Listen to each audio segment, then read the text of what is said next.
Quand la frontière s'efface entre justice et vengeance, qui supporte vraiment le poids du sang versé? Cette question, lourde de sens, résonne comme un écho obsédant à travers l'histoire humaine. De tout temps, la ligne ténue entre punir selon le droit et se venger selon le cœur a façonné des destinées, brisé des empires et parfois sauvé des nations. Cette nuit-là, dans la touffeur étouffante d'une villa luxueuse de Lomé, un ancien président croyait échapper à son passé. Mais à l'heure fatidique de minuit, tout bascule. Paul-Henri Sandaogo Damiba, autrefois maître incontesté du Burkina Faso, est extrait de sa cachette lors d'un raid soigneusement orchestré, loin des regards. Le dossier dressé contre lui ne laisse aucune place au doute. Des conversations enregistrées, des virements suspects, des dizaines de témoins à la voix glaciale. La preuve s'accumule, implacable. Chaque extrait, chaque transaction, chaque témoignage vient tisser la toile de sa chute, révélant un homme prêt à tout pour regagner un pouvoir perdu. Ce n'est pas la première fois que l'Afrique de l'Ouest vit pareille tension. Rappelons-nous, au début du siècle dernier, le procès du capitaine Dreyfus en France. L'opinion publique déchirée, la justice prise en otage par la politique et la nation suspendue à la décision d'un tribunal.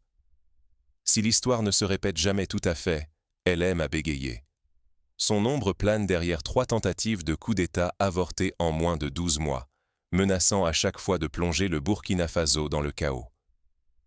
Mais l'affaire ne concerne plus seulement les frontières du Faso. Quand la justice de son pays exige son retour, c'est toute la région qui retient son souffle. Pensons à l'affaire Charles Taylor, ancien président du Libéria, dont l'extradition et le procès à La Haye ont bouleversé la sous-région, entre peur de représailles et espoir d'un nouvel ordre. L'extradition de Damiba devient alors le catalyseur d'un test inédit. Paix ou déflagration? Justice ou revanche? L'équilibre fragile de l'Afrique de l'Ouest tient à un fil.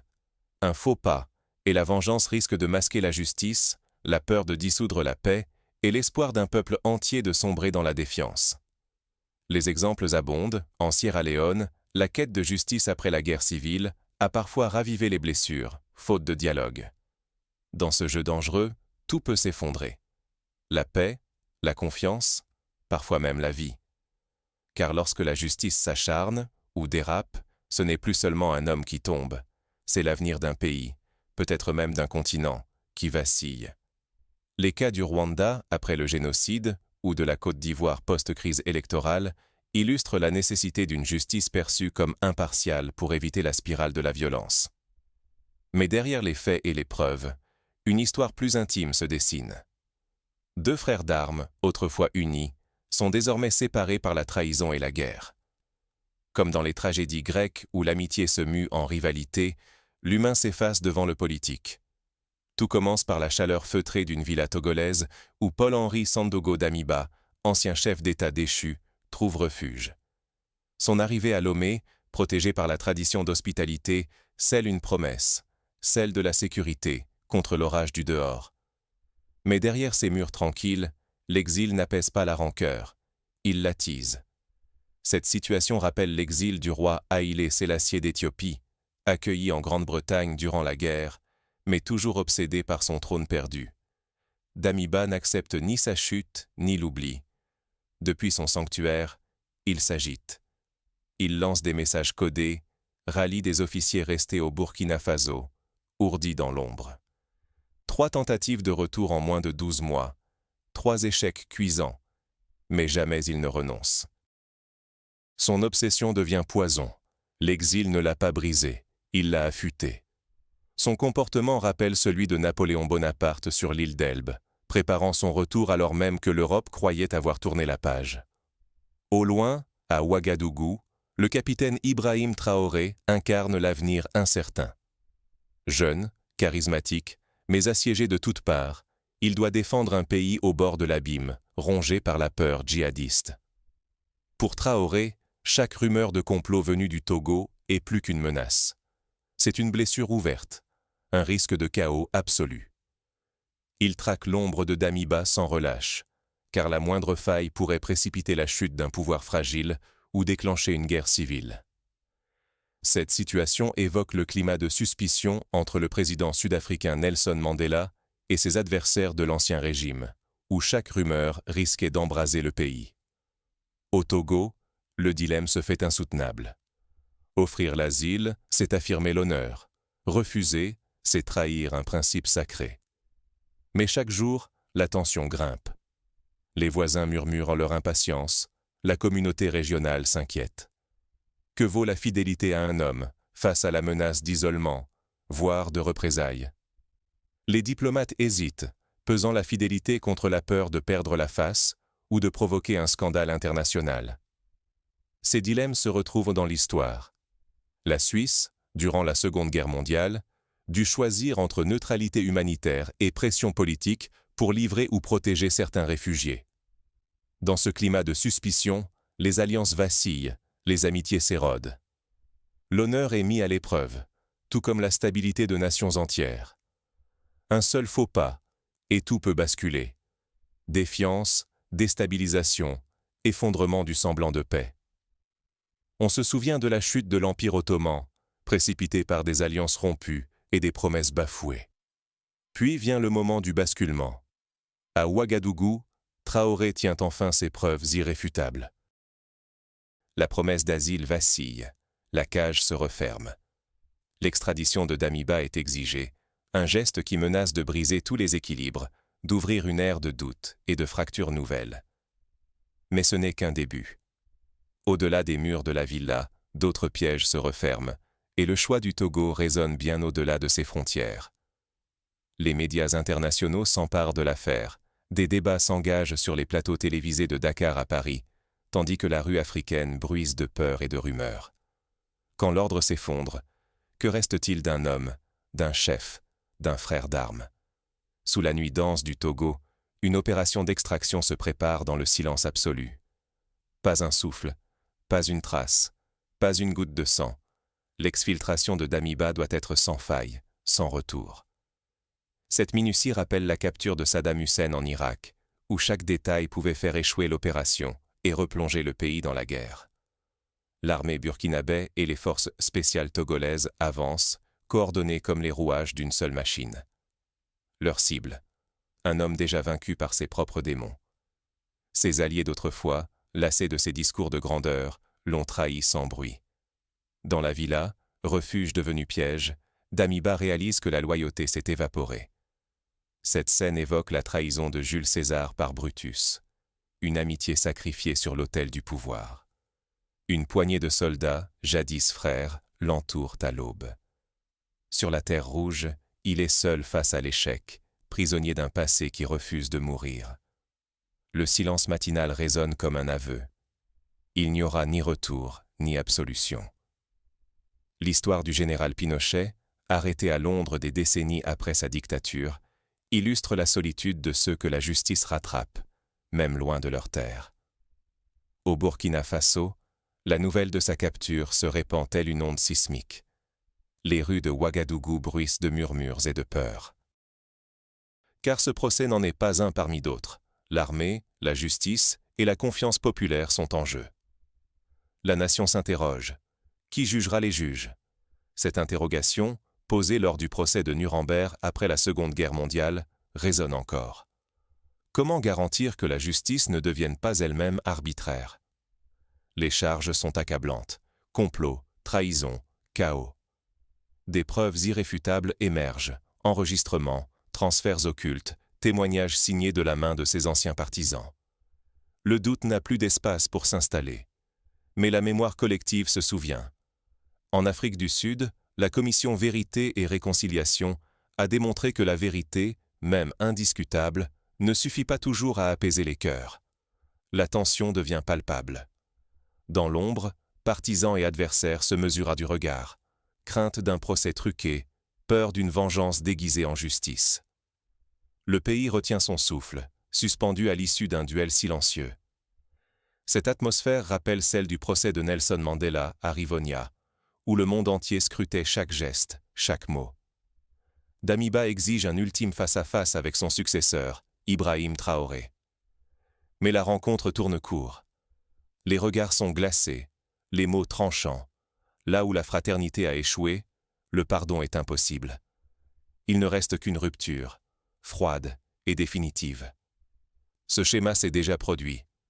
Lors de la Révolution française, les anciens alliés se sont retrouvés face à face sur l'échafaud ou dans les tribunaux, incapables de pardonner. Au-delà de ce duel, c'est le sort d'une nation entière qui se joue. Jusqu'où aller pour défendre la justice? À partir de quel seuil bascule-t-on dans la vengeance? Les frontières deviennent floues, les enjeux vitaux. Comme l'a montré l'Uruguay lors de la dictature, le choix entre justice et paix peut diviser les familles et briser les sociétés. Le procès approche. La salle s'ouvre bientôt. Un pays tout entier retient son souffle, suspendu à un verdict qui pourrait reconfigurer son destin. Les radios, les réseaux sociaux, les conversations de rue ne parlent que de cela. Les familles se divisent, les voisins se méfient, chacun redoutant la suite. Alors que le tribunal se prépare à accueillir la foule et les caméras, une question persiste. La justice saura-t-elle refermer la blessure, ou bien l'élargira-t-elle à jamais? Au Rwanda, le Gakaka, système de justice populaire, a tenté de refermer les blessures du génocide, mais les cicatrices sont encore visibles aujourd'hui. Quand la sentence tombe, c'est toute une nation qui vacille sous le regard du monde. Le procès de Slobodan Milošević à La Haye a montré comment un verdict peut déstabiliser un pays entier, rallumer la haine ou ouvrir une brèche pour la paix. Le palais de justice déborde d'attentes fébriles. Policiers, journalistes, citoyens anonymes. Chacun retient son souffle, conscient d'assister à un moment charnière. Damiba, figé sur le banc des accusés, affronte une marée de témoignages accablants. Traoré dévoile des preuves irréfutables. D'anciens alliés décrivent la mécanique implacable des coups d'État, tandis que des officiers du renseignement relatent les complots qui ont menacé de plonger le pays dans le chaos et le sang. Cette scène rappelle les procès de la dictature argentine, où les bourreaux ont dû faire face aux familles des victimes. Peu à peu, l'audience devient le théâtre d'une douleur partagée. À chaque pièce versée au dossier, la salle gronde. Certains réclamant la tête du traître, d'autres murmurent qu'une punition aussi extrême n'apaisera rien. Mais l'annonce du rétablissement de la peine capitale fracture la foule. « Justice !» s'élèvent des voix.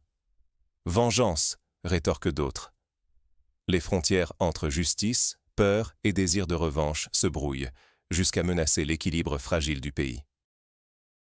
On retrouve ce clivage lors du procès de Saddam Hussein, où la sentence de mort a divisé l'Irak. Le verdict s'abat, sans appel. La mort pour Damiba. Aucun recours possible. Son visage reste de marbre, mais l'onde de choc parcourt la salle. Châtiment ou sacrifice? La question suspend l'assemblée. Traoré, silencieux, refuse d'intervenir. Il laisse la justice avancer, quitte à porter seul le fardeau de ce choix. Victoire du droit ou abandon d'un frère d'armes? Ce silence rappelle la posture de Mandela lors des procès de ses propres bourreaux, où il a choisi de ne pas intervenir directement, laissant à la justice le soin de trancher. La sentence agit comme un miroir tendu à la société tout entière. On y lit des fractures profondes, inimitié ancienne, peur enfouie, camp irréconciliable.